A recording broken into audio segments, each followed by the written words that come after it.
Hey guys, this is our day 3 of our trip. మేమైతే ఇంకా morning reach అయిపోయాం రామేశ్వరంకి. ఇంకా రూమ్ చెక్ ఇన్ అయిపోయి మేమైతే ఇంకా దర్శనంకి వెళ్ళిపోయాం, స్ఫటిక దర్శనంకి. ఇంకా మాకు దర్శనం కంప్లీట్ అయిపోయిన తర్వాత మేమైతే రూమ్కి వచ్చి రెడీ అయిపోయాం, ఫ్రెష్ అయిపోయి ఇంకా బ్రేక్ఫాస్ట్ కంప్లీట్ చేసుకొని సైట్ సీయింగ్ ప్లేసెస్ చూడడానికి అయితే వెళ్ళిపోయాం. ఫస్ట్ అయితే పంబం బ్రిడ్జ్ చూసాం. ద మోస్ట్ బ్యూటిఫుల్ ప్లేస్ అనమాట, నాకైతే చాలా బాగా నచ్చింది. ఇంకా తర్వాత పంబం బ్రిడ్జ్ అయిపోయిన తర్వాత మేమైతే బాణగంగాకి వెళ్ళాం. ఇక్కడైతే రాముడు ఎక్కడైతే బాణం వేస్తారో సీత కోసం వాటర్ తాగడానికి, ఆ వాటర్ చాలా స్వీట్గా ఉంటాయి అనమాట. తర్వాత ఏపీజే అబ్దుల్ కలాం గారి మెమోరియల్ పార్క్ వెళ్ళాం. ఇంకా తర్వాత రామ్కుండ్, సీతాకుండ్, లక్ష్మణ్ తీర్థం ఇవన్నీ చూసాము. ఇంకా తర్వాత పంచముఖి ఆంజనేయ స్వామి టెంపుల్ స్వయంభూ అనమాట, అది చూసాము. తర్వాత విభీషణ్ టెంపుల్ చూసాము. తర్వాత నటరాజ్ టెంపుల్ చూసాము. తర్వాత ఫ్లోటింగ్ స్టోన్స్ కూడా చూసామన్నమాట, ఏదైతే రామసేతికి యూజ్ చేశారో. ఇంకా అవన్నీ చూసేసిన తర్వాత ఇండియాకి లాస్ట్ రోడ్ అయినా ధనుష్కోడికి కూడా వెళ్ళిపోయాం. ఇది కూడా నాకు చాలా బాగా నచ్చింది.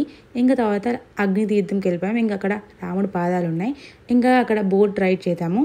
తర్వాత మేమైతే ఇంకా డిన్నర్ కమ్ స్నాక్స్ తినేసి రూమ్కి వెళ్ళి ఫ్రెష్ అయిపోయాం.